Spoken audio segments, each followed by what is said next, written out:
Bro, sis, atau siapapun kamu yang lagi baca ini. Kalau kamu lagi ngerasa, kok dia hilang ya? Udah nggak bales, chat 3 hari nih. Atau, kok nge-view doang, tapi nggak pernah nanya kabar lagi. Selamat. Kemungkinan besar, kamu baru saja jadi korban ghosting. Tenang, tenang. Jangan langsung galau akut, atau ngerasa kamu nggak cukup menarik. Ghosting itu bukan akhir dari dunia. Dan kamu bisa banget ngadepinnya dengan gaya paling keren yang bikin mereka nyesel sendiri.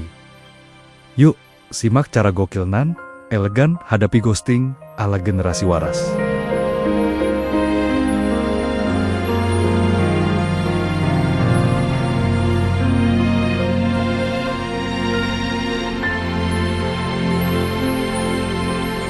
Pertama, sadar dulu nih, ghosting itu bukan salahmu.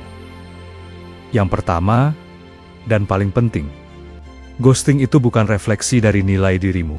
Orang ghosting bukan karena kamu nggak cukup cantik, ganteng, lucu, pinter, atau menarik. Tapi karena mereka nggak cukup dewasa buat komunikasi secara jujur. Ghosting tuh shortcut pengecut. Gue males jelasin, jadi gue ngilang aja. So please, jangan nyalahin diri sendiri. Kamu bukan pilihan gagal. Kamu cuma terlalu berkelas buat dia. Kedua, tahan diri buat ngechat. Kamu, kenapa sih? Yap, jangan jatuh ke lubang desperate. Makin kamu ngejar, makin kamu kelihatan butuh banget. Dan, sorry to say, itu nggak keren. Tahan tanganmu dari ngetik paragraf pejang. Yang intinya, aku cuma pengen tahu, kamu masih sayang nggak sih? Bro, atau sis, dia aja nggak usah nyari kamu. Kenapa kamu repot? Kalau dia bisa ninggalin tanpa pamit, kamu juga bisa move on tanpa klarifikasi. Sesederhana itu. Ketiga, upgrade diri level sulta. Daripada stalking IG story Nea sambil ngedumel, kok dia happy sih? Mending ubah energi galau jadi upgrade diri.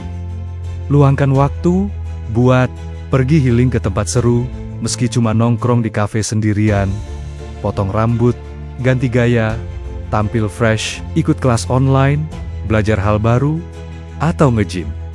Upload foto-foto kece, tapi bukan buat pamer, buat kamu sendiri. Biarkan dunia tahu, kamu tetap kinclong meski di ghosting. Bahkan, lebih kinclong. Keempat, jadikan bahan candaan biar gak tenggelam. Kamu bisa milih galau 3 minggu atau ketawa 3 menit. Contoh, baru aja sayang-sayangan, sekarang dia kayak jin lampu, cuma datang pas dipanggil. Tapi ya udah, lampunya udah gue buang. Bikin lucu, bikin ngakak, bikin semua orang tahu, kamu gak tumbang cuma karena satu manusia ngilang. Orang yang bisa menertawakan patah hati adalah orang yang udah menang. Kelima, tulis catatan mental. Next time, gue lebih selektif. Ghosting itu pelajaran, bukan kutukan. Tanya ke diri sendiri, kenapa gue bisa gampang percaya? Apa ada red flag yang gue abaikan?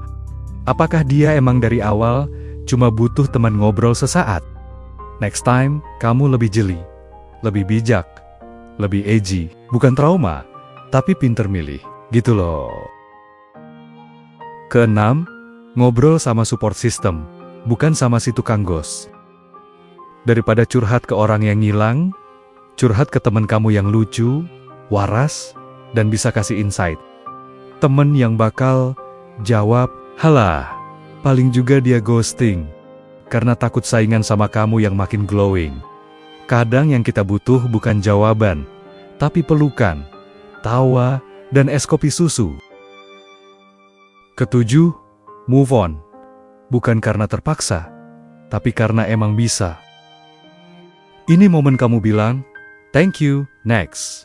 Kayak kata Mbak Ariana, move on bukan karena kamu nggak sayang lagi, tapi karena kamu sadar, cinta sepihak itu capek, bos. Ghosting itu tanda, dia nggak pantas dapat kamu, dan kamu nggak perlu ngejar yang nggak bisa ngehargain kamu. Kedelapan, balas dengan ketenangan, bukan kemarahan. Kalau dia tiba-tiba muncul lagi, biasanya muncul tuh, namanya zombieing. Balasannya cukup, "Hey, lama nggak dengar. Semoga kamu baik ya." That's it. Pakai senyum, pakai sopan. Tapi jangan buka pintu. Ketenangan itu elegan. Bikin mereka bingung sendiri. Kok dia nggak marah ya? Kok dia masih chill? Karena kamu udah naik level, bro, atau sis, udah kelas atas. Kamu nggak perlu pengecut. Kamu butuh pemenang. Orang yang ghosting, kamu bukan Duan. Dia cuma the lesson, dan kamu adalah orang yang akan terus bersinar. Bahkan, setelah ditinggal tanpa pamit. DIGH, Austin, tenang. Yang hilang itu dia. Yang keren itu, kamu.